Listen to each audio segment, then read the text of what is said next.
As inovações tecnológicas que surgem a todo momento têm mudado o modo de se relacionar com as pessoas e afetado, de forma determinante, o processo de ensino e aprendizagem.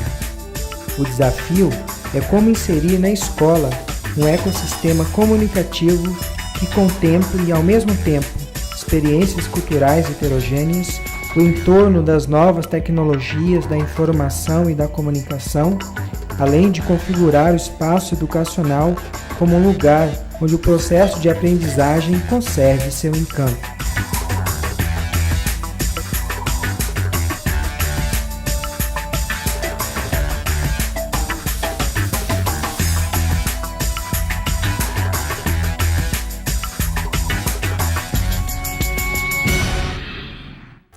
De maneira simples, podemos dizer que a cibercultura é uma característica da cultura contemporânea.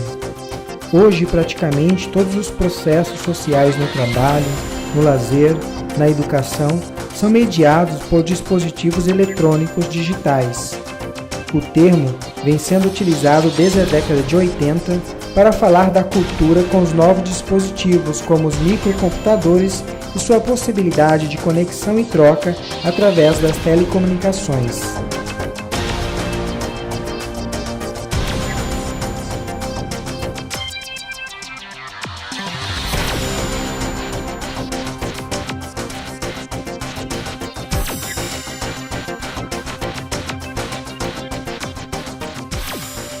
As mídias digitais favorecem relacionamentos contínuos e com maior número de pessoas. No estado presencial, nós temos, por questões de espaço e tempo, possibilidades de relacionamento com um número reduzido de pessoas. Já no universo virtual, você tem possibilidade de manter com essas pessoas contatos constantes e contínuos. Elas possibilitam esse momento ímpar que nós estamos vivendo, que é da autoria, né? Onde jovens ou qualquer pessoa, um mero mortal, né, eu gosto de dizer isso, pode produzir. O uso e o processo de navegação gera um desenvolvimento da autoconfiança entre os jovens pela sua capacidade de aprender a lidar com aquilo que ele está mexendo.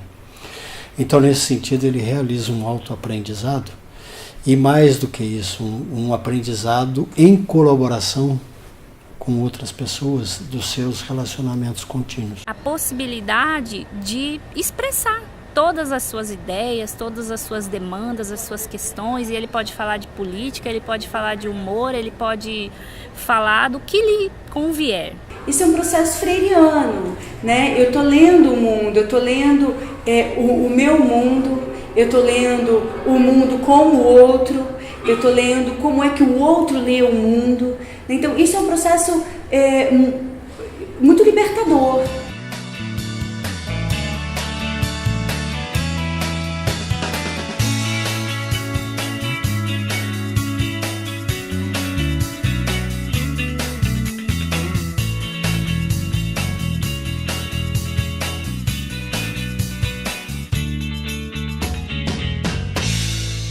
Além da ferramenta possibilitar que qualquer um possa produzir, a interlocução entre aluno e o professor despido daquela postura autoritária ou hierárquica, ela é reconstruída, né? Um dos princípios disso, creio eu, que seja o que Freire traz da educação dialógica, né? Essa educação que ela rompe com a educação bancária, né, que eu trago como educador, eu trago para o aluno aquilo que eu acredito que seja importante para ele, aquilo que um currículo estabelece, aquilo que um Estado segue como padrão.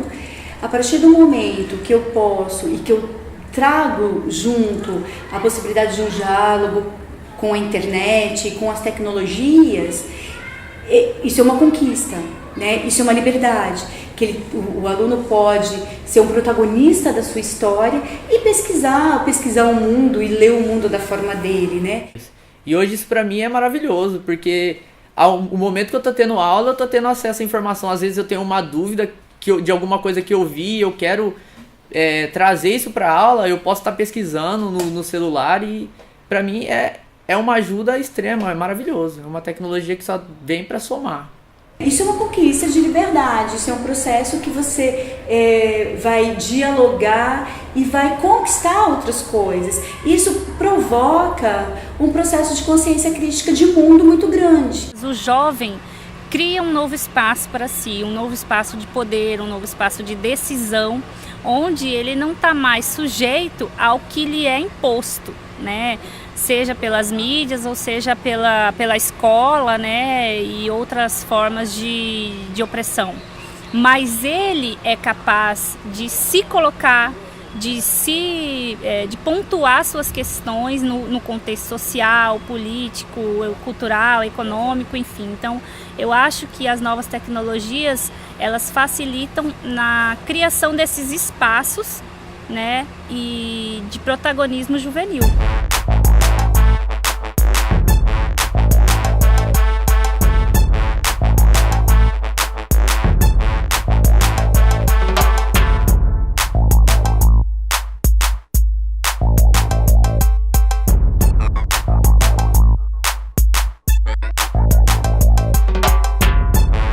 A educação não é feita só de tecnologia, mas é importante, né, que nós compreendamos que ela também é feita de tecnologia. Paulo Freire chama muita atenção disso, né, que nós não devemos diabolizar as tecnologias no cotidiano escolar. Uma vez numa aula nós estamos falando de um pintor e aí eu falei dele e eles não conheciam. E aí, quando eu falei, um já foi procurar no celular, esse pintor nasceu não sei aonde, fez não sei o quê, nós já baixamos algumas obras de arte dele, colocamos no quadro, era pertinente, e ele acabou se tornando parte da aula e não estava planejado isso, foi muito interessante. Antigamente a gente tinha mais dificuldade em achar as coisas que a gente precisava. Hoje, o professor ele já te orienta naquilo que você vai buscar na internet. Então você tem um fácil acesso a livros, a artigos que você acha com muito mais facilidade hoje em dia com a internet. Na hora de pesquisar, né, que você tem essa facilidade. Antigamente você tinha que estar em bibliotecas, enfim, e hoje o computador ajudou muito.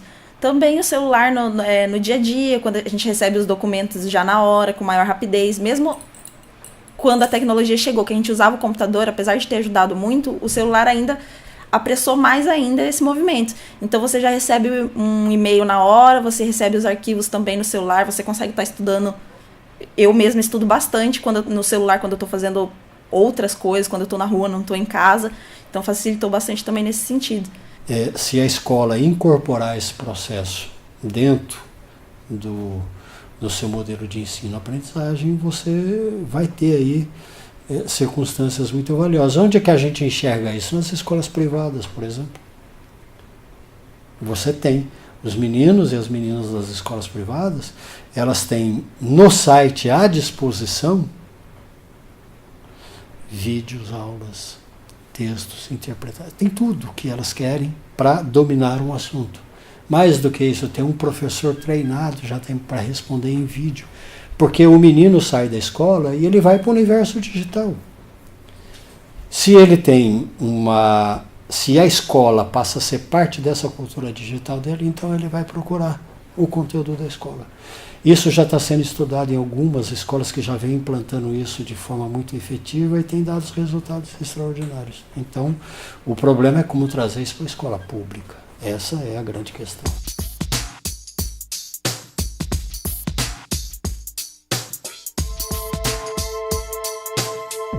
Ele tem que perder o medo de mexer com as tecnologias, né?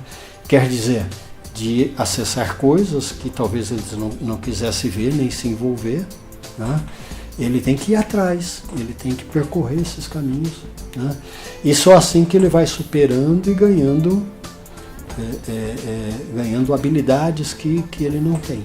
Se ele se propor a isso, rapidamente ele supera esse processo e passa a acompanhar o aluno nessas andanças virtuais, porque nós sabemos que o jovem está muito à nossa frente. E ele tem que compreender que muitas vezes o aluno já entendeu muita coisa e ele ainda não. E a internet, a tecnologia é um processo muito forte como exemplo disso. Então, os nossos alunos, muitas vezes, eles sabem lidar muito mais com as tecnologias do que o próprio educador, e isso causa uma rusga muito forte com o professor, que é algo que o professor ainda não consegue lidar. A internet também te mostra muita coisa que, de repente, pode não ser confiável. Então, até para pesquisar algo na internet, às vezes você precisa ter uma base, uma segurança, alguém que te norteie e que te dê o caminho aonde pesquisar, quem pesquisar. Eu mesma sinto dificuldade, às vezes, que eu não sei muito exatamente o que pesquisar e fico perdida na internet. Não acho que tem tanto não é tão fácil quanto parece. A tecnologia ou o conhecimento tecnológico não faz do aluno um senhor do conhecimento. Não. Não basta dominar a tecnologia. É preciso ter alguém para conversar, é preciso ter um mediador. E aí não há ninguém melhor nesse momento da vida do jovem para fazer esse papel de mediador do que o professor. Se o professor antes ele era fundamental na vida do aluno, hoje ele é essencial. Hoje ele é, digamos assim, introcável. Graças ao professor a gente tem esse norte que ele pode nos dar para a gente tá tendo uma notícia verdadeira, um artigo que está sendo condizente com a realidade, e o papel do professor é muito importante, porque a internet por si só ela é só uma ferramenta, mas você tem que ter um orientador para você te ajudar.